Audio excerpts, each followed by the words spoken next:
ஓம் சாந்தி. எல்லோரும் குஷியாக இருக்கிறீங்களா? 14/6/2025 பாபா சொல்கிறாங்க, இனிமையான குழந்தைகளே, இப்போ உங்களுக்கு ஞானம்ன்ற 3வது கண் கிடச்சிருக்குது. அதனால் உங்கள் கண்கள் எதுலேயும் மூழ்காமல் பார்த்துக்கணும். வெளி உலக விஷயத்தில். கேள்வி: ஸோ எல்லையற்ற வைராக்கியம் இந்த பழைய உலகத்து மேலே யாருக்கு இருக்குதோ அவங்களுடைய அடையாளம் என்னவாக இருக்கும்? பதில்: அவங்க தனதுன்னு நினைத்த அத்தனையும் பாபாவோடையதாக மாற்றிடுவாங்க, அர்ப்பணம் பண்ணிவிடுவாங்க. அவங்களுக்குன்னு எதுவுமே இருக்காது. ஸோ அதுதான் பழைய உலகத்தின் மீது வைராக்கியம்னு சொல்கிறது. இந்த தேகம் கூட எங்களுது இல்லை பாபா, இது பழசு, எல்லாமே உனக்கு தான். ஏன்னா இந்த தேகத்தையும் விட்டுட்டு தான் போகணும். அப்போ எதன் மீதும் அவங்களுக்கு பற்று இருக்காது. அப்போ என்னாகும்? அந்த பற்று அறுபட்டுக்கிட்டே போகும், பற்றுன்ற கயிறு. ஸோ எல்லாத்துலேருந்தும் பற்றற்றவராக, நஷ்டமோகாவாக இருப்பாங்க. ஏன்னா இங்கே இருக்கிற எதுவுமே பயன்பட போகிறது இல்லை. அதை இந்த கடைசியில், அந்த கடைசி வரை யாரோன்னு ஒரு பாட்டு கூட வருமே, அப்போ இங்கே பற்று வைக்கிறதுனால என்ன பிரயோஜனம்? ஸோ அதனால் இது எல்லாமே எல்லைக்குட்பட்டது. எல்லைக்குட்பட்டதுலேயே அவங்க புத்தி சிக்காது. ஸோ ஆத்மா போகுது, இறந்த உடனே விளக்கு வைக்கிறாங்க இல்லையா? ஸோ அப்போ வெறும் ஆத்மா போகுதுன்னு அர்த்தம் இல்லை. இங்கே இருக்கிற எதையும் எடுத்துகிட்டு போகிறது கிடையாது. அந்த ஆத்ம தீபம் மட்டும் அணையாமல் இருக்கணும். அதாவது ஆத்ம உணர்வு மறையாமல் இருக்கணும். ஓம் சாந்தி. ஸோ பாபா பரந்தாமம் சிருஷ்டி சக்கரத்துடைய முதலிடை கடை எல்லாத்தையும் சொல்லிகிட்டு இருக்கிறாரு. வேறு யாராலையும் சொல்லவும் முடியாது. ஸோ ஒரு கீதையில் மட்டும்தான் ராஜயோகம் பற்றிய வர்ணனை இருக்குது. ஸோ பாபா நரன்லேருந்து நாராயணன் ஆக்குறாரு. கீதையை தவிர வேறு எந்த சாஸ்திரத்துலேயும் இந்த விஷயங்கள் கிடையாது. ஸோ குறிப்பாக ராஜயோகம், நான் தான் உங்களுக்கு ராஜயோகம் முந்தைய கல்பத்திலையும் கற்றுக் கொடுத்தேன், இப்போவும் நான் தான் கற்றுக் கொடுக்குறேன். எனக்கு கற்றுக் கொடுத்தவொடனே உலகம் அழிஞ்சிடுது. திரும்ப பாபா வந்தால் தான் கற்றுக் கொடுக்க முடியும். பரம்பரையாலும் வராது. ஆனால் எல்லோரும் ராஜயோகம் அப்படின்னு பேர் வச்சுக்கிறாங்க இப்போ, இல்லையா? ஸோ ஒரு தர்மத்தின் ஸ்தாபனையும் மற்ற அனைத்து தர்மங்களின் அழிவும் இப்போ தான் நடக்குது. அந்த ஒரு தர்மத்தை பாபா தான் ஸ்தாபனை பண்ணுறார். ஸோ எந்த தர்மசாஸ்திரமுமே பரம்பரையாலும் வருவது கிடையாது.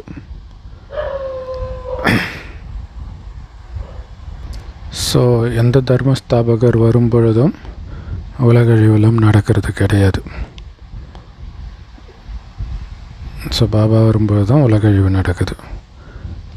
பக்தி மார்க்கத்தில் சாஸ்திரங்கள் படிச்சுக்கிட்டே இருக்கிறாங்க. ஸோ நம்ம தர்மத்துடைய சாஸ்திரம் கீதை, ஸோ இந்து தர்மத்துடைய சாஸ்திரம் அப்படின்ட்டு இதோடைய நினைவாக வருது. அதுவும் பக்தி மார்க்கத்தில் தான் உருவாக்குறாங்க. ஏன் அப்படின்னா, எந்த சாஸ்திரமும் ஆரம்பத்தில் இருந்தே இருக்காது அப்படின்னு பாபா சொல்கிறார். ஏன்னா சத்தியுகத்தில் தான் எந்த சாஸ்திரமும் இருக்காது. ஸோ மற்ற தர்மங்கள் வரும் பொழுது அப்போ உலகழிவுலாம் நடக்கலை இல்லையா? பழைய உலகம் அழிந்தால்தான் புதிய உலகம் வரும். ஸோ அப்படி ஒன்றும் பழைய உலகம் அழியலை புது உலகம் மாறுறதுக்கு. ஸோ பழைய உலகம் அப்படியே இன்னும் பழசாயிட்டே இருக்குது. இப்போ இந்த பழைய உலகம் முடிய போகுது அப்படின்னு நம்ம தெரிஞ்சுக்கிட்டோம். இங்கே நமக்கு பாபாவே இந்த ஞானத்தை சொல்லி கொடுத்துட்ருக்கிறார்.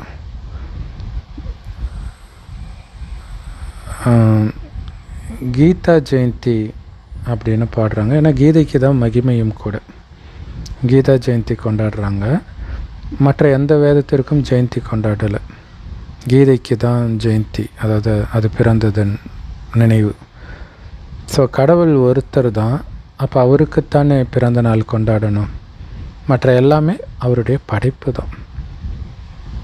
ஸோ படைப்பின் மூலமாக எதுவும் கிடைக்க முடியாது. படைப்பவர்கிட்ட இருந்து தான் ஆஸ்தி கிடைக்கும்.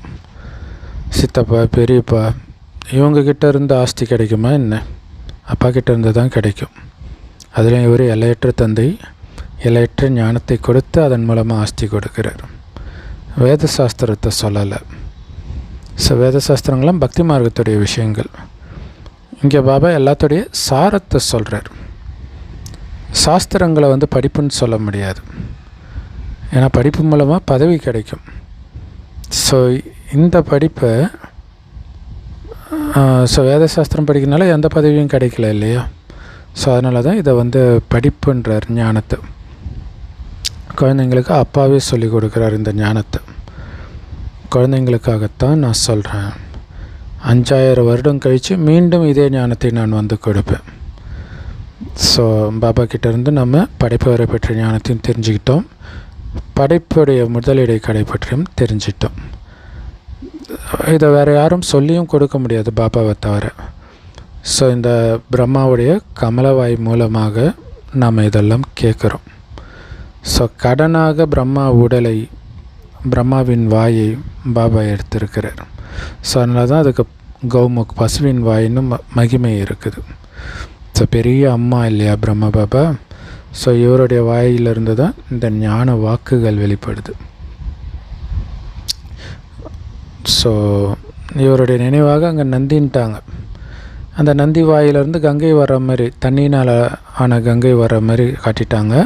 அதான் பாபா சொல்கிறார், பிரம்மா வாயிலிருந்து தண்ணியாக வருது, ஞானம் தான் வருது, தண்ணியெல்லாம் வர்றது கிடையாது. ஆனால் அவங்க பக்தி மார்க்கத்தில் அப்படி காட்டிட்டாங்க. ஸோ என்னென்ன பண்ணி வச்சுருக்குறாங்க பாருங்கள் பக்தி மார்க்கத்தில். ஸோ ரொம்ப தூரமாக இருந்தெல்லாம் போகிறாங்க. அந்த கௌமுக்கில் போய் தண்ணி குடிக்கணும், குடித்தா புண்ணியம் சொர்க்கத்துக்கு போயிடும் அப்படின்ட்டு. ஆனால் உண்மையிலே பிரம்மா வாய் வழியாக வர இந்த ஞான கங்கையில் மூழ்கி தான் நம்ம மனுஷன்லேருந்து தேவதை ஆகிட்டு இருக்கிறோம். கல்பமாக பாபா மனுஷனை தேவதை ஆக்கிறதுக்காக கற்பிக்கிறார்.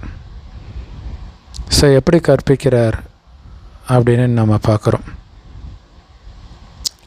பாபா நமக்கு இந்த ஞானத்தை சொல்லி கொடுத்துட்ருக்கிறாரு அப்படின்னு நாம் கூட எல்லோருக்குமே சொல்லிகிட்டு இருக்கிறோம்.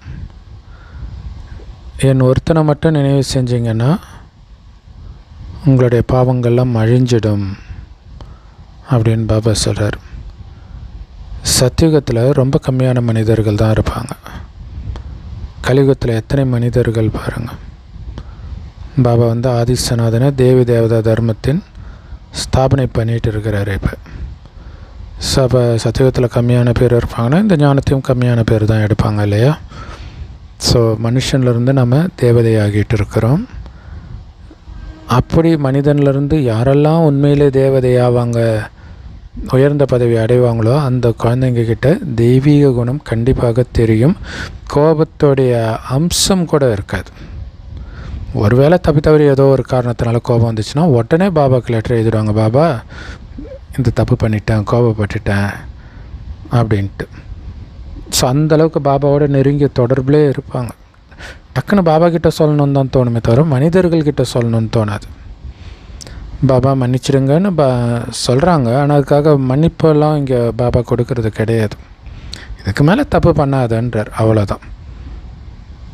ஏன்னா டீச்சரு சொல்லிக் கொடுக்குறது தான், மன்னிக்கிற வேலையெல்லாம் கிடையாது. பாரு உன் ரெஜிஸ்டரில் எப்படி வந்திருக்குது உன்னுடைய மேனர்ஸ்ன்னு காட்டுவார்.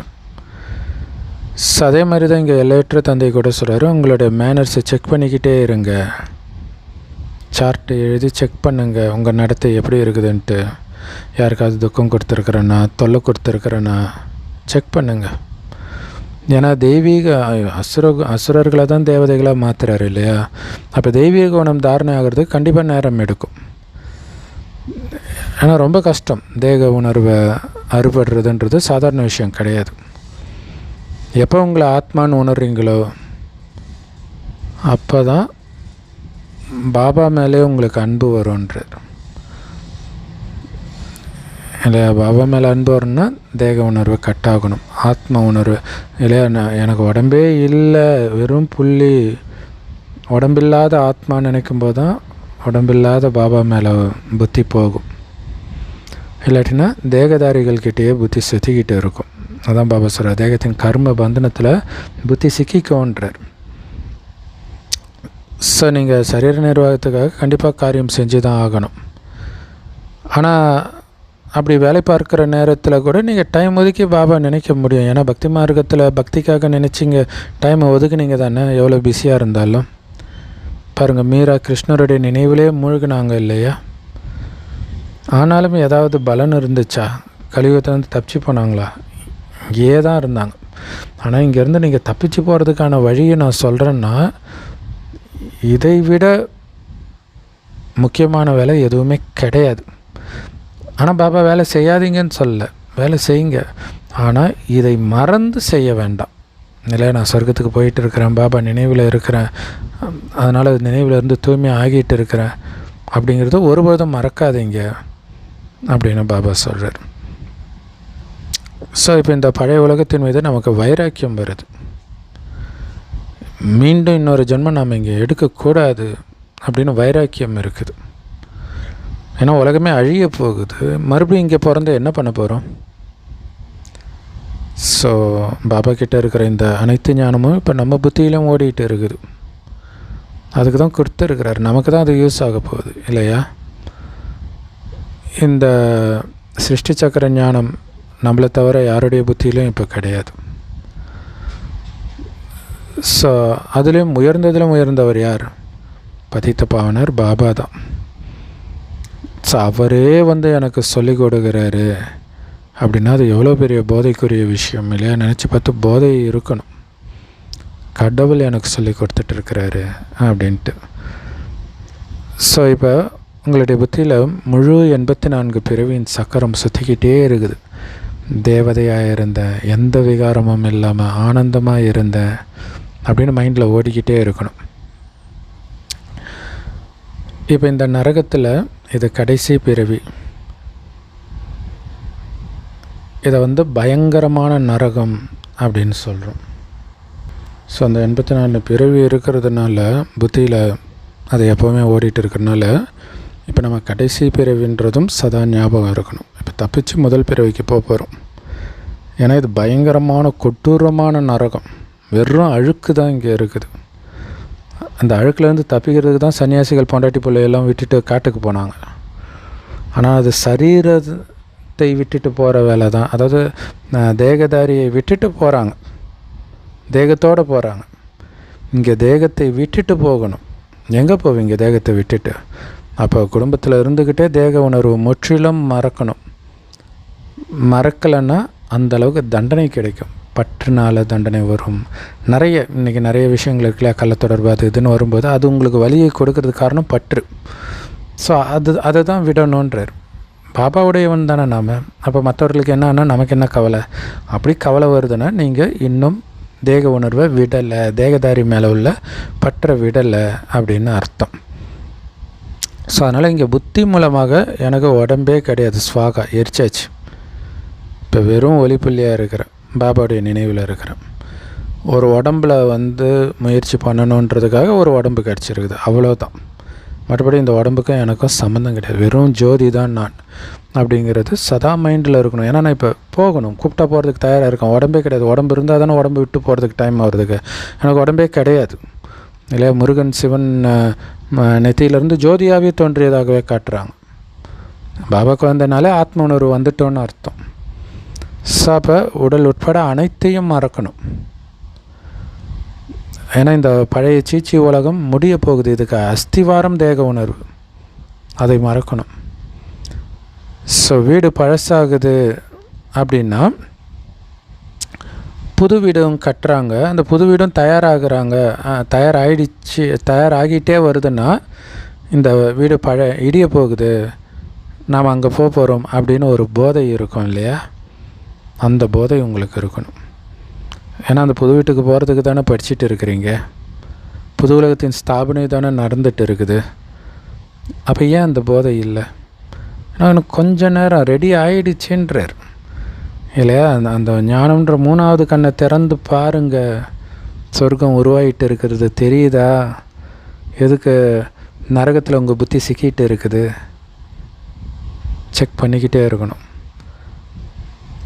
ஸோ இன்னும் நிறைய பேர் பாபா குழந்தை ஆவாங்க. புது வீடு உருவாகிட்டு இருக்குது, பழையது இடிஞ்சிக்கிட்டே இருக்குது. இல்லை, இங்கே பாபா குழந்தை அதிகமாக அதிகமாக பழைய உலகம் ஒரு வழி ஆகும். போர், யுத்தம், நோய், இயற்கை சீற்றம் எல்லாம் வர வர இங்கே பாபா குழந்தை இங்கே அதிகமாகறாங்க, சொர்க்கம் ரெடி ஆகுது அப்படின்னு புரிஞ்சுக்கணும். இன்னும் கொஞ்ச நாள் தான் இருக்குது பழைய உலகம் இடியறதுக்கு. ஸோ இந்த எல்லையற்ற விஷயங்கள் இப்போ நம்ம புத்தியில் இருக்குது. இப்போ நமக்கு பழைய உலகத்தின் மீது மனசு இல்லை இல்லையா? இதன் மீது கொஞ்சம் கூட இல்லை. யார் மீதும் பற்று இல்லாமல் இருக்குதா? எதன் மீதும் பற்று இல்லாமல் இருக்குதா? இங்கே இருக்கக்கூடிய உணவு, இங்கே இருக்கிற விஷயத்தை பார்க்கணுன்றது, கேட்கணுன்றது, எதன் மீதும் ஒரு ஈடுபாடே இல்லாமல் இருக்குதா? பைத்தியம் பிடிச்ச மாதிரி இருக்கணும் இந்த உலகத்தை பொறுத்த வரைக்கும். சொர்க்கத்துக்கு போகிறேன் இதே தான் மைண்டில் அந்த ஒரு ஏக்கம் இருக்கணும், எப்படா வரும்ன்ட்டு. ஸோ உங்களுக்கு துக்கம் வந்தால் தான் அப்படி நினைக்கணும்னு அவசியம் இல்லை. துக்கம் வரவங்களுக்கு அது ஒரு ப்ளஸ் பாயிண்ட்டு. துக்கம் இல்லாட்டினாலும் அந்த போதை இருக்கணும். ஆனால் இங்கே இருக்கிற விஷயம் போதையை கொடுத்து மயங்க வச்சு அடிக்கும். ஸோ மயங்காமல் நீங்கள் பாபாவை மட்டும் கெட்டியமாக பிடிச்சிங்கன்னா தப்பிச்சிங்க. ஏன்னா இங்கே இருக்கிற எதுவும் கடைசியில் உங்களை காப்பாற்ற போகிறதில்ல, மாறாக உங்களை ஃபெயிலாக்கி ஏமாற வச்சிடும், தோக்க வச்சிடும், இழக்க வச்சிடும் சொர்க்க ராஜ்யத்தை. அதனால் நாம் இங்கேருந்து போகிறதுக்கு தான் விரும்புகிறோம். அதனால் பழைய உலகத்தின் மீதே மனசு ஈடுபடவே கூடாது. ஸோ பாபா சொல்கிறாரு, தந்தையாகிய என்னை நினைவு செய்யுங்க, வீட்டை நினைவு செய்யுங்க, விகர்மங்கள் விநாசமாகும். இல்லை, பாபாவை நினைவு செய்யுங்க, வீட்டை நினைவு செய்யுங்க, பாவம் அழிஞ்சிடுன்றார். இல்லைன்னா நிறைய தண்டனை வாங்குவீங்க.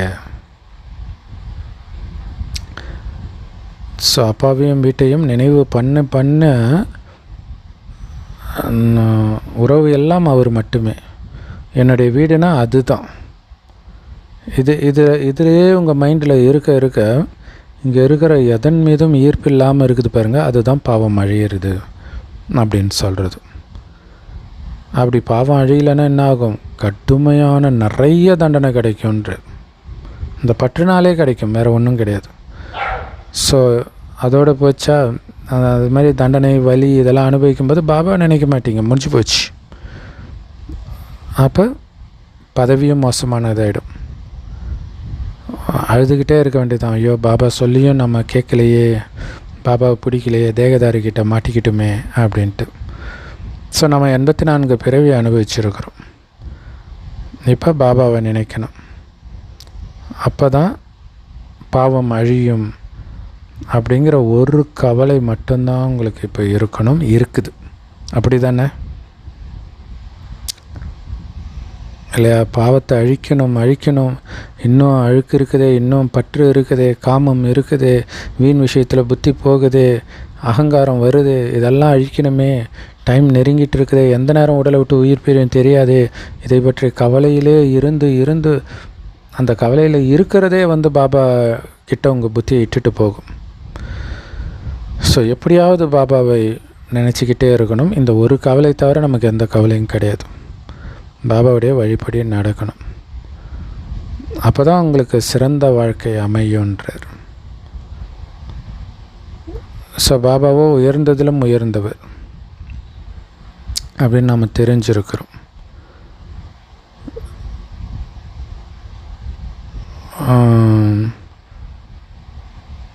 பாபா ஞாபகப்படுத்துகிறார், எல்லையற்ற தந்தை இல்லையா அவர் தான் ஞானக்கடல். அவரே நமக்கு இந்த ஞானத்தை சொல்லி கொடுத்துட்டு இருக்கிறார். இந்த படிப்பையும் படிங்க, சரீர நிர்வாகத்துக்காகவும் எல்லா காரியமும் பண்ணுங்கன்றார். ஸோ பாபா ஒவ்வொரு அடியிலும் பாபாவுடைய வழிபடி நடக்கணும். மெயின் என்னது? நினைவு தான். பாபா நினைவு இல்லாமல் ஒரு சுவாசம் கூட இருக்க வேண்டாம், ஒரு நொடி கூட கடக்க வேண்டாம். இதில் தான் உங்களுடைய வாழ்க்கை அற்புதமாக அமையும். ஸோ இதில் ரொம்ப கவனம் கொடுக்கணும். ஸோ ரொம்ப ரொம்ப உயர்ந்தவர் பாபா இல்லையா? ஸோ இதெல்லாம் பாபா நினைக்கிறதுக்கு, இதை பற்றியெல்லாம் நினைங்க அப்படின்ட்டு பாபா சொல்கிறார் இல்லையா? அவரே அந்த எல்லையற்ற தந்தை ஞானக்கடலே எனக்கு சொல்லிக் கொடுக்குறாரு. இது எவ்வளோ பெரிய போதை இல்லை? கடவுளே சொல்லி கொடுக்குறாரு, 24 மணி நேரம் நான் கடவுளுடைய மாணவன், அதுவும் என் எதிரியே இருக்கிறார், என்னுடைய டீச்சர், என்னுடைய சத்குரு அப்படின்ற போதையில் இருங்க. ஸோ சரீர நிர்வாகத்துக்காக எல்லாமே பண்ணுங்கள், ஆனாலும் ட்ரஸ்டியாகி பண்ணுங்கள் இல்லையா? எனது கிடையாது, ட்ரஸ்டி. பற்று இல்லாமல் இருக்கணும். எப்போ எதை விட்டுட்டு வரணும்னு சொன்னாலும் டக்குன்னு போகிறதுக்கு தயாராக இருக்கணும் இல்லையா? இப்போ ஒரு சில ஜாப்லாம் பார்த்திங்கன்னா டக்குன்னு ட்ரான்ஸ்ஃபர் போடுவாங்க, அடுத்த நாளே போய் ஆகணும். மிலிட்ரிலாம் அப்படி தான் இருக்கும் இல்லையா? ஒரு இடத்துலேருந்து டக்குன்னு வேறு இடத்துக்கு போக சொல்லுவாங்க, இல்லை எனக்கு இந்த இடம் பிடிச்சி போச்சு அப்படிலாம் சொல்ல முடியாது. ஸோ அப்போ ட்ரஸ்டி.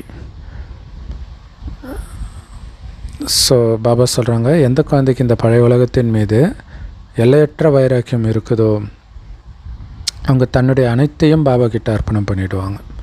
பாபா எல்லாமே உன்னுடையது, எனதுன்னு எதுவுமே கிடையாது, இந்த உடம்பு கூட உன்னோடது தான் பாபா, இது அப்படி எல்லாத்தையும் பாபா கிட்ட அர்ப்பணிடுவாங்க. அப்போ பாபாவுக்கு அர்ப்பணம் பண்ணுறீங்கன்னா என்ன அர்த்தம்? பாபா அனுமதி இல்லாமல் பாபாவுடைய பொருளை நீங்கள் பயன்படுத்தக்கூடாது. பாபா கிட்ட அர்ப்பணம் பண்ணிட்டீங்கன்னா இப்போ அது பாபாவுடைய இதாகிடுச்சு. இப்போ பாபா அனுமதி இல்லாமல் எதையும் நீங்கள் யூஸ் பண்ணக்கூடாது, உங்கள் உடலையும் சரி, மனதையும் சரி, பொருளையும் சரி. ஸோ இது பழைய உடம்பு, இதை நீங்கள் விட்டு தான் ஆகணும் இல்லையா? சொர்க்கத்தில் தான் புது உடம்பு கிடைக்க போகுது. ஸோ அதனால் எல்லாத்துலேருந்தும் பற்றுன்ற கயிறை அறுத்துக்கிட்டே இருக்கணும், நஷ்டமோக ஆகணும், அதாவது பற்றற்றவர் ஆகணும். இதுக்கு பேர் தான் எல்லையற்ற வைராக்கியம். மற்றபடி சன்னியாசிகள் வைக்கிறது எல்லைக்குட்பட்ட வைராக்கியம், அவன் பொண்டாட்டி பிள்ளையை மட்டும்தான் விட்டுட்டு போகிறான். ஆனால் இந்த உலகத்தில் உள்ள எதுவுமே உங்களுக்கு ஞாபகம் இல்லாத மாதிரி சொர்க்கம் பரந்தாமம் இது 2 மட்டும்தான் உங்கள் புத்தியில் சதா ஓடிட்டு இருக்கணும். ஸோ சொர்க்கத்தில் போய் நாம் நம்முடைய அரண்மனையை கட்ட போகிறோம், இங்கே கிடையாது நம்ம வீடு, அங்கே தான் இருக்குது. ஏன்னா இங்கே இருக்கிறது எதுவுமே நம்ம கூட வரப்போகிறது கிடையாது, ஒரு பைசாவுக்கு பிரயோஜனம் கிடையாது, எல்லாம் மண்ணாக தான் ஆக போகுது. ஸோ அப்போ இதன் மீது நான் ஏன் பற்று வைக்கணும்? இங்கே இருக்கிறது எல்லாமே எல்லைக்குட்பட்டது, இந்த ஒரு பிறவியோடு முடிஞ்சு போச்சு. அதனால் இந்த எல்லைக்குட்பட்டதில் இருந்தெல்லாம் விலகி எல்லைக்கு அப்பாற்பட்ட நிலைக்கு நீங்கள் போயிட்டு இருக்கிறீங்க. இந்த ஜென்மத்தை கடந்து யோசிச்சுட்டு இருக்கிறோம். இங்கே நடக்கிற ஒரு செயலும் அடுத்த ஜென்மத்தில் இதற்கான பலன் என்ன அப்படிங்கிறத நினைத்து ஒவ்வொரு அடியும் எடுத்து வைக்கிறோம். ஸோ இந்த எல்லையற்ற ஞானம் மட்டும்தான் இப்போ உங்கள் புத்தியில் இருக்கணும். எல்லைக்குட்பட்ட விஷயம் எதுவுமே உங்கள் புத்தியில் இருக்கக்கூடாது. அதனால் இங்கே இருக்கிற எதுலேயுமே நம்மளுடைய பார்வை மூழ்கிறது கிடையாது, மயங்கி கிடக்கிறது கிடையாது. இல்லை நம்மை பொறுத்த வரைக்கும் கலியுகம் அழிஞ்சிடுச்சு ஆல்ரெடி. இப்போ ரெடியாக இருக்கிறோம் வீட்டுக்கு போகிறதுக்கு. வீட்டுக்கு போகணும், எல்லாத்தையும் விட்டுட்டு போகணும்.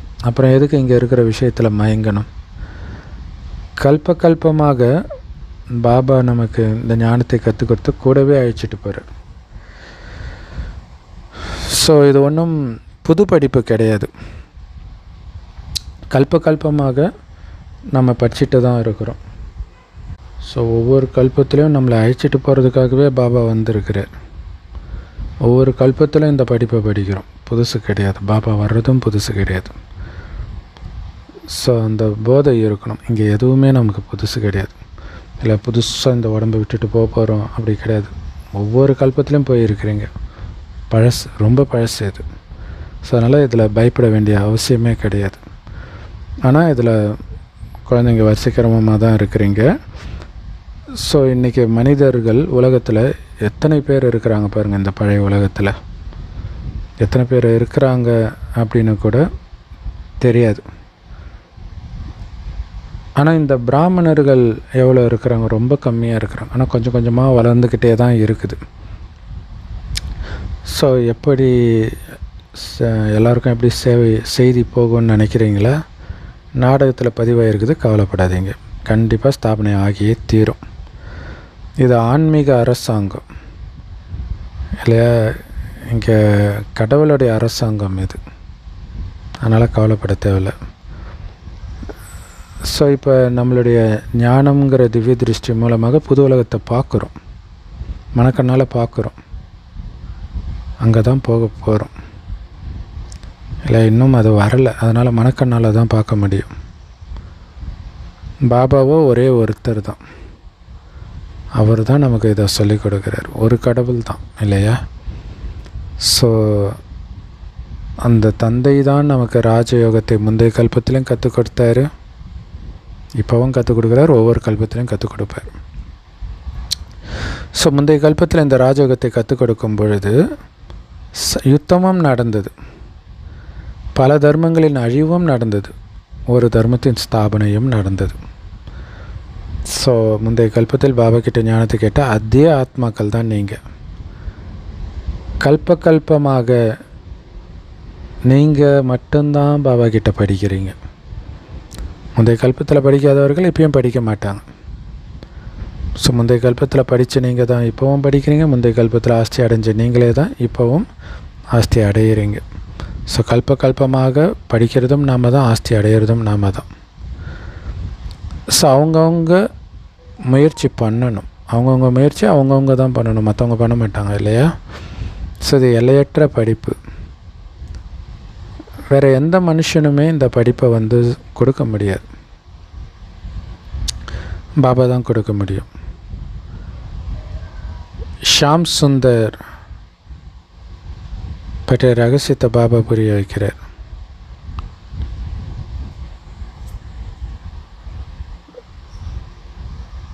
நீங்கள் இப்போ அழகாக தூய்மையாக ஆகிட்டு இருக்கிறீங்க இல்லையா? சுந்தராக நீங்கள் தான் ஆகிட்டு இருக்கிறீங்க. ஆனால் இந்த ஞானம் எடுக்கிறதுக்கு முன்னாடி கருப்பாக இருந்ததும் நீங்கள் தான், அழுக்கா. அப்போ ஷாம் சுந்தர்ன்றது கிருஷ்ணர் மட்டும் கிடையாது, நம்ம எல்லாருக்கும் பொருந்தக்கூடிய விஷயம். ஏன்னா சத்தியுகத்தில் கிருஷ்ணர் மட்டுமா இருந்தார், முழு ராஜ்யம் இருந்துச்சுல, அந்த ராஜ்யத்திலேருந்து தானே நீங்கள் வந்திருக்கிறீங்க. அதனால தானே இந்த ராஜ்யத்தை மீண்டும் அடைஞ்சிட்டு இருக்கிறீங்க. ஸோ இப்போ நரகாசிலேருந்து மீண்டும் சொர்க்கவாசி ஆகிட்டு இருக்கிறேன் அப்படின்னு நம்ம புரிஞ்சுக்கிறோம். அதனால் இந்த நரகத்தின் மீது நமக்கு வெறுப்பு வருது இல்லையா? அந்த சொர்க்கத்தை நினைக்கச்சா எப்படியெல்லாம் இருந்தோம், எவ்வளோ அற்புதமாக இருந்துச்சு, ஒவ்வொரு உறவுகளும் எவ்வளோ செல்வம் இருந்தது, இயற்கை எவ்வளோ சூப்பராக இருந்துச்சு. ஆனால் இன்றைக்கி இயற்கை எப்படி இருக்குது, மனிதர்களுடைய குணங்கள் எப்படி இருக்குது, ஏழ்மை எப்படி இருக்குது, எத்தனை நோய் இருக்குது, எத்தனை இயற்கை சீற்றம் இருக்குது, அதை நினச்சாலே உங்களுக்கு வெறுப்பு வரணுன்றார். வயதாக உடம்பு நிறைய நோய் வாய்ப்படும்போது சின்ன வயசில் ஒரு காலத்தில் நான் எப்படியெல்லாம் நடந்தேன், எப்படியெல்லாம் துள்ளி குதித்து விளையாண்டேன், இது மைண்டு அசைப்போடுது பார்த்தீங்களா? அந்த மாதிரி தான் பாபா அசைப்போட சொல்கிறார். சத்தியுகத்தில் நீங்கள் எப்படி இருந்தீங்க தெரியுமா?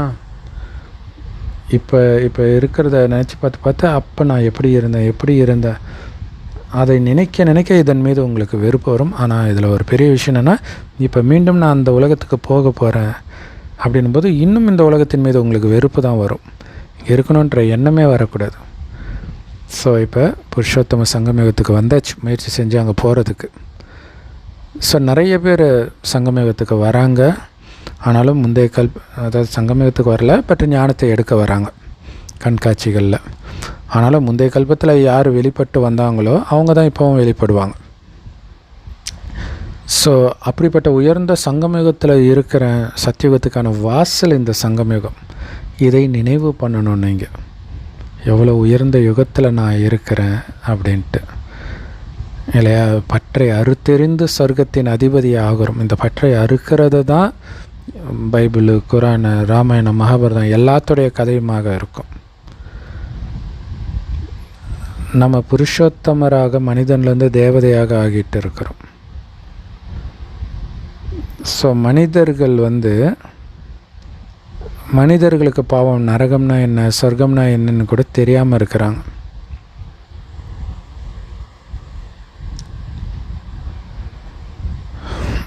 அவங்க என்ன புரிஞ்சுக்கிறாங்கன்னா, சுகமாக இருக்கிறவனுக்கு இது சொர்க்கம்ப்பா, நிறைய காசு பணம் இருக்குது, சுகபோகமாக இருந்தால் அவனுக்கு சொர்க்கம்.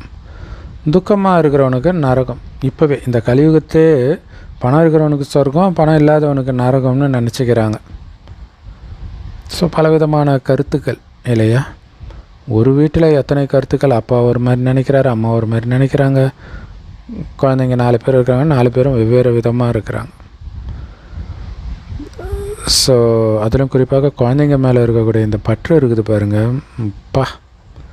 ரொம்ப கஷ்டம் அதை இருக்கிறது. அது அவங்களுக்கே தெரியல நம்ம எப்படி மாட்டிக்கிட்டு இருக்கிறோன்ட்டு. அதனால தான் பாபா கிட்டே கேட்குறாங்க, பாபா என் பையனுக்கு நான் கல்யாணம் பண்ணி வைக்கவான்ட்டு. இங்கே என்ன நியமம் இருக்குது இல்லையா? கல்யாணம் பண்ணி வைக்கக்கூடாது ஆண் குழந்தைக்கு நியமம் இருக்குது. ஒரு பக்கம் சொர்க்கவாசி ஆகிறதுக்காக ஞானத்தை எடுத்துக்கிட்டே இன்னொரு பக்கம் அவங்கள குழந்தைங்கள நரகத்தில் தள்ளட்டுமான்னு வந்து கேட்குறீங்க.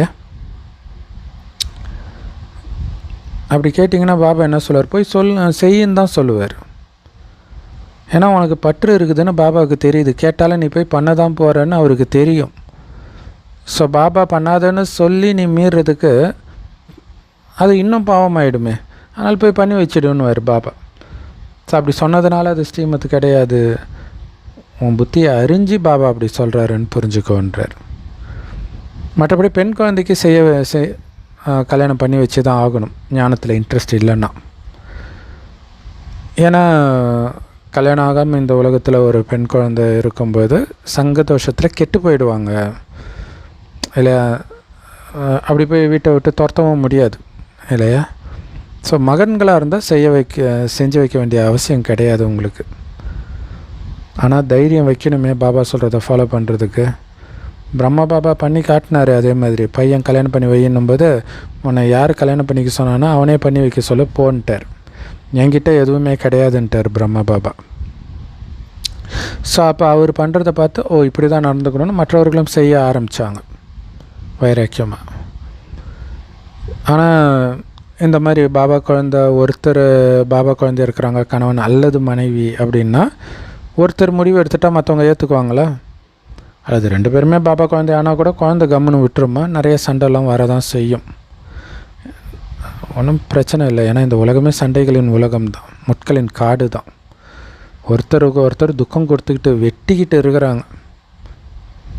ஆனால் சொர்க்கம் பூந்தோட்டம், கார்டன்னு சொல்லப்படுது. இது காடு. எப்படி 2த்துக்கும் வித்தியாசத்தை கொடுக்குறாரு பார்த்தீங்களா? இது சுடுகாடு, அது பூந்தோட்டம். நீ அங்கே போகணும், அதை எடுத்துகிட்டு வரார். இல்லை நம்ம சின்ன வயசில் இருக்கும்போது உலகம் எப்படி இருந்தது, இப்போ எப்படி இருக்குதுன்னு நினைக்கும் போதே நமக்கு அந்த டிஃப்ரென்ஸ் தெரியுது. அப்போ சொர்க்கம் எப்படி இருந்திருக்கும்? ஸோ முள்ளிலிருந்து மலராக பாபா நம்மளை மாற்றுறார். ஸோ யாரோ ஒருத்தர் தான் பக்காவாக வெளிப்படுறாங்க. கண்காட்சியில் நிறைய பேர் ஆமாம் சூப்பர் சூப்பர்னு சொன்னால் கூட உண்மையிலே அவங்க எதையும் புரிஞ்சிக்கிறது கிடையாது. ஒரு காதில் வாங்கி இன்னொரு காதில் விட்டுடுறாங்க. ஏன்னா ராஜ்யம் ஸ்தாபனை பண்ணுறது என்ன அவ்வளோ சாதாரண விஷயமா? அதுவும் கத்தியின்றி ரத்தமின்றி ராஜ்யத்தை நாம் தான் உருவாக்குறோம், எந்த துக்கமும் கொடுக்காமல். ஸோ அப்போ கொஞ்சமாக உருவாகுது. 2500 வருடம் ஸ்ட்ராங்கான ராஜ்யம்னா கண்டிப்பாக நேரம் எடுக்கும் அதை உருவாக்குறதுக்கு. ஸோ மனிதர்கள் தங்களை முட்கள்னே நினைக்க மாட்டுறாங்க. அவனுடைய தோற்றம் வேணால் மனுஷனை மாதிரி இருக்கலாம், அவனுடைய குணம் குரங்கை விட கேவலமாக இருக்குதுன்றார். ஆனால் அப்படி தன்னை யாராவது உணர்கிறாங்களா? என்ன கிடையாது. அப்படி ஒருவேளை உணர்ந்துருந்தான்னா உங்கள் படைப்புக்கு உங்கள் குழந்தைக்கு புரிய வைங்க. உலகம் அழிய போகுதுடா, சொர்க்கம் வரப்போகுதுடா, நீ இந்த சிற்றின்பத்தில் முழுகினா அங்கே பேரின்பத்தை விட்டுடுவ. 2500 வருடத்து சுகத்தை இங்கே ஒரு வினாடி சுகத்துக்காக போய் ஏமாந்துடாத. அது மட்டும் இல்லை, அதுக்கப்புறம் துக்கம்தான், இங்கேயே போய் மாட்டிக்காதன்னு நீ புரிய வை என்றார். அப்படி புரிஞ்சிக்கல பாபா என்ன பண்ணுறது? துரத்து வீட்டை விட்டுன்றார். இதுதான் ஸ்ரீமத். ஆனால் இதை பண்ணுறதுக்கு தைரியம் வேணுமே, வலிமை வேணுமே. ஆனால் அந்த மோகன்ற புழு அரிச்சிட்டு இருக்குதான் மனுஷனை, அவனை விட்டு போகவே மாட்டேங்குது. பாபா சொல்ல இங்கே நஷ்டமோக நிலை இருக்கணும், குழந்தை பற்றற்ற நிலை இருக்கணும் இல்லையா? அன்பும் இருக்கணும், அதே நேரத்தில் பற்றற்ற நிலை. பாபா சொன்னால் செய்யணும். ஸோ நம்ம பண்ண வேண்டியது அந்த முஸ்லீம்கள் அந்த மாதிரி ஒரு வைராக்கியமான நிலை. கடவுள் சொன்னால் நாங்கள் எதை வேணாலும் பண்ணிவிடுவோம் அப்படின்னு சொல்லுவாங்க. அது எல்லாமே இங்கே பாபா நமக்கு சொல்கிறதுடைய விஷயம்தான். ஸோ எனக்கு ஒருத்தரை தவிர யாருமே கிடையாது, அப்படி இருக்கணும். ஸோ நான் என்னை அழைச்சிட்டு போகிறதுக்கு அவர் வந்திருக்கார், அவரை தவிர எனக்கு இங்கே யாருமே தெரியாது, அப்படி இருக்கணும். தூய்மை ஆகியே தீரணும், இல்லைன்னா கடுமையான தண்டனை கிடைக்கும், பதவி வேறு மோசமாகிடும். அப்போ தூய்மை ஆகிறதுக்கு ஒரு பாபாவை தவிர எதுவுமே மைண்டில் இருக்கக்கூடாது. அதுதான் சம்பூர்ண தூய்மைன்றார். எந்த அளவுக்கு அழுக்கு இருக்குதோ அந்த அளவுக்கு தண்டனை கிடைக்கும், பதவி வேறு குறையும். தண்டனை இங்கேயே கிடைக்கும், அடுத்தது பதவியும் குறையும். அந்த காட்சியை வேற காட்டுவார். ஸோ சிரிச்ச முகத்தோடு அனைத்தையும் இழப்பதற்கு தயாராக இருக்கணும். அதுதான் ரொம்ப முக்கியமான விஷயமே. ஸோ உங்களை நீங்கள் சதோப்பிரதானமாக ஆக்கிக்கணுன்ற கவலை தான் உங்களுக்கு இருக்குது. வேறு எந்த கவலையும் கிடையாது. சதோப்பிரதானமாகணும், டைம் ஆகுது, இல்லை சதா ஆனந்தமாக இருக்க முடியலனாலே சதோப்பிரதானம் இல்லைன்னு அர்த்தம். ஏதோ ஒரு அழுக்கு இருக்குதுன்னு அர்த்தம். அமைதி கெடுதுனால அழுக்கு இருக்குதுன்னு அர்த்தம். செக் பண்ணி அகற்றுங்க. நல்லா பாபா கெட்டியாக பிடிங்க, போயிடும். விடவே விடாதீங்க. மணிக்கணக்காக யோகத்தில் முழுகுங்க, அனைத்தையும் மறந்து முழுகுங்க. சிவன் கோயிலுக்கு போய் புரிய வைங்க. இந்த பாரதத்தை சொர்க்கமாக்குறதுக்காக பாபா வந்தார். அந்த சொர்க்கத்தின் அதிபதி, உலகத்தின் அதிபதியாக பாரதத்தை அவர் மாற்றினார் முந்தைய கல்பத்தில். இப்போ மீண்டும் மாற்றி கொண்டிருக்கிறார். ஒவ்வொரு கல்பத்திலும் ஒரு முறை இந்த அதிசயம் நடக்குது. அவர் சொல்கிறதெல்லாம் ஒரே ஒரு விஷயம், என் ஒருவனை மட்டும் நினைவு செய்யுங்கன்னு சொல்கிறார். அப்படின்னு சிவன் கோயிலில் போய் புரிய வைங்க. ஸோ அற்புதமான முரளி கொடுத்த அன்பான பாப்தாதாவுக்கு அன்பு நினைவுகள் மற்றும் காலை வணக்கம். ஸோ பாபா சொல்கிறாங்க, இந்த பழைய உலகத்தின் மீது எல்லையற்ற வைராக்கியம் இருக்கணும். உங்களதுன்னு ஒன்றுமே இருக்கக்கூடாது, எல்லாத்தையும் பாபா கிட்ட கொடுத்துடணும், தேகம் உட்பட. ஸோ இதன் மீது உங்கள் உடம்புலையோ இந்த பழைய உலகத்தின் எதன் மீதும் இல்லை பற்று நீக்கணும். ஸோ ஒருபொழுதும் உங்கள் ரெஜிஸ்டரில் கரை வந்துடக்கூடாது. கரை வர மாதிரி எந்த பாவமும் பண்ணிடக்கூடாது, குறிப்பாக பற்று இருக்கக்கூடாது. அதை மெயினாக இன்றைக்கி சொல்கிறார். ஸோ அனைத்து தெய்வீக குணங்களையும் தாரணை பண்ணணும் அப்படிங்கிற ஒரு கவலை சதா இருந்துக்கிட்டே இருக்கணும். மற்றபடி கோபம் கொஞ்சம் கூட இருக்கக்கூடாது. வரதானம், எண்ணம், சொல், செயல், இந்த மூணும் சமமாக ஆக்கக்கூடிய ஞானஸ்வரூபம் ஆத்மா ஆகுங்கள். ஸோ இப்போ வானப்பிரஸ்த நிலை, வீட்டுக்கு போகிற நேரம், பரந்தாம வீட்டுக்கு போகிற நேரம் வந்துடுச்சு. ஸோ அதனால் என்னுடையதுன்ற இந்த பலகீனங்களையும் வீண் விஷயங்களின் விளையாட்டையும் முடிக்கிற நேரம். அதெல்லாம் நிறுத்திடுங்கன்றார். இது என்னது, இது என்னது, எதுவுமே ஒன்றுது கிடையாது. இந்த உலகமே ஒன்றுது கிடையாது. ஏன் இங்கே இருக்கிற சொர்க்கத்தில் எல்லாம் போகணும்? சொர்க்கம்தான் உன்னுடையது, அங்கே போகணும். இந்த உலகத்தின் விஷயத்தை பற்றி சிந்தனை பண்ணுறது எல்லாமே வீண் விளையாடுறது நிறுத்துங்க. நிறுத்திட்டு எண்ணம், சொல், செயல் மூணும் சமமாக இருக்கணும். மூணும் சொர்க்கத்துக்கு போகிறத பற்றி மட்டுமே யோசிக்கணும், அதை பற்றி மட்டுமே பேசணும், அந்த குணத்தை மட்டுமே வெளிப்படுத்தணும். அப்போ தான் உங்களை ஞான ஸ்வரூபமான ஆத்மான்னு சொல்ல முடியும். ஸோ அந்த மாதிரி ஞான ஸ்வரூப ஆத்மாக்கள் அவங்களுடைய ஒவ்வொரு கர்மமும் சமஸ்காரமும் குணமும் கடமையும் பாபாவுக்கு சமமாக சக்திசாலியாக இருக்கும் இல்லையா? கர்மம், ஏன்னா வேறு எந்த எண்ணமுமே கிடையாது சொர்க்கத்துக்கு போகிறத தவிர. ஸோ அப்போ சக்திசாலியாக தான் இருக்கும் இல்லையா? ஸோ அவங்க ஒருபொழுதும் வீணானவற்றின் விபரீதமான விளையாட்டை விளையாடவே மாட்டாங்க. அப்படின்னு இன்னும் நேரத்தை வீணாக்க மாட்டாங்க. இந்த வீண் விஷயங்களை பற்றி பேசுகிறதன் மூலமாக, யோசிக்கிறதுனால, பார்க்குறதுனால, கேட்குறதுனால இப்படியெல்லாம் நேரத்தை வீணாக்க மாட்டாங்க. அதை மைண்டுக்குள்ளே விட மாட்டாங்க. விட்டால் நேரம் வேஸ்ட்டு. சொர்க்கத்துக்கு போயிட்டுருக்குறேன், அதிலெல்லாம் உங்களுக்கு கவனம் இருக்கணும். ஆனால் அதுக்கு பதிலாக நிரந்தரமாக பாபாவை சந்திக்கிற விளையாட்டிலே பிஸியாக இருப்பாங்க இல்லையா? பாபா கூடவே பேசிகிட்டு இருப்பாங்க. ஆத்ம ரூபத்தில் சந்திப்பாங்க, சூக்ஷ்ம ரூபத்தில் சந்திப்பாங்க, இணைந்த ரூபத்தில் கோயிலில் இருந்து சக்தி கொடுப்பாங்க. இந்த விளையாட்டில் தான் பிஸியாக இருப்பாங்களே தவிர, இதை தவிர எல்லாமே நமக்கு வீண் விஷயம்தான் புரிஞ்சுக்கணும். ஸோ ஒரு பாபாவோடு மட்டும்தான் அவர்களுடைய சந்திப்பு எப்போவுமே நடந்துகிட்டு இருக்குமே தவிர மனிதர்களோட கிடையாது. ஸோ பாபாவை சந்திச்சுக்கிட்டே மற்றவர்களையும் பாபாவுக்கு சமமாக ஆக்கிற சேவை பண்ணிக்கிட்டு இருப்பாங்க. ஆனால் புத்தியில் பாபா மட்டுமே இருக்கும். எதிர இருக்கிற மனிதர்கள்கிட்ட புத்தி போகாது. அவங்கள சமமாக்குவாங்க, அவ்வளோதான். ஸோ அப்படி இருக்கிறவங்க தான் ஞான ஸ்வரூப ஆத்மான்னு பாபா சொல்கிறார். ஸ்லோகன், சேவையில் உற்சாகம் இருந்துச்சுன்னா சின்ன சின்ன பலகீனங்கள்லாம் காணாமல் போயிடும்ன்றார். சின்ன சின்ன பலகீனம், வியாதி, வீண் சண்டை, சமஸ்காரம் முதல் எல்லாம் காணப்படும். அந்த சேவை நடக்கணும், அந்த இதில் எல்லாமே போயிடும்ன்றார். சேவையில் பிஸியாக வருது சாதாரண விஷயம் இல்லை, மிகப்பெரிய லிஃப்ட் அது. அவ்யக்த இஷாரா. ஆன்மீக ஸ்திதியில் இருக்கக்கூடிய பயிற்சி பண்ணுங்கள். உள்நோக்கு முகமுடையவராகுங்க. உள்நோக்கு முகமுடையது அப்படின்னா வாய் வழியாக பேசாமல் இருக்கிறது மட்டும் இல்லை, மனதும் கூட மௌனமாக இருக்கணும். மனதில் கூட வேறு தேவையில்லாத எண்ணங்கள் வராமல் இருக்கணும். அந்த சொர்க்கத்துக்கு போகக்கூடிய அந்த ஒரு எண்ணம் மட்டுமே தான் இருக்கணும். மற்றபடி வாயால் மௌனம் இருக்கிறது நிறைய ஆன்மீக அமைப்புகள் பண்ண தான் செஞ்சிட்டு இருக்கிறாங்க.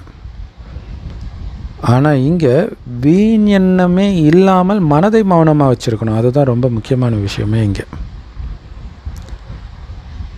அது யாருக்கும் தெரியாது, நமக்கு தான் அதை கற்றுக் கொடுத்துருக்காரு. பாபாவை நினைங்க, சொர்க்கத்தை நினைங்க, எதையும் நினைக்காமல் இருக்க முடியாது இல்லையா? அதனால் அவங்க வாயை மட்டும்தான் மூடிட்டு இருக்க முடியும். இப்போ டிராஃபிக்கில், ரோட்டில் டிராஃபிக் போகும்போது டிராஃபிக் கண்ட்ரோல் பண்ணுறவங்க தேவையில்லாத டிராஃபிக்லாம் வருதுன்னா அதை அந்த பக்கம் போன்னு துரத்தி அனுப்பிச்சிடுவாங்க இல்லையா? அதேமாதிரி நீங்கள் கூட காரியம் செஞ்சுட்டு இருக்கும்போது டக்குன்னு வீண் எண்ணம் வருதா, வெளில போ அப்படி டிராஃபிக்கை கண்ட்ரோல் பண்ணிக்கிட்டே இருங்க. வெறும் சக்திசாலியான எண்ணத்தை மட்டுமே உருவாக்கிக்கிட்டே இருங்க. ஸோ அப்போ தான் மனம் மௌனமாக இருக்கும், ஆனந்தமாக இருக்கும். செம powerful Murali. Love you BapDada. Thank you BapDada. குஷியாக இருங்க, குளிர்ச்சியாக இருங்க.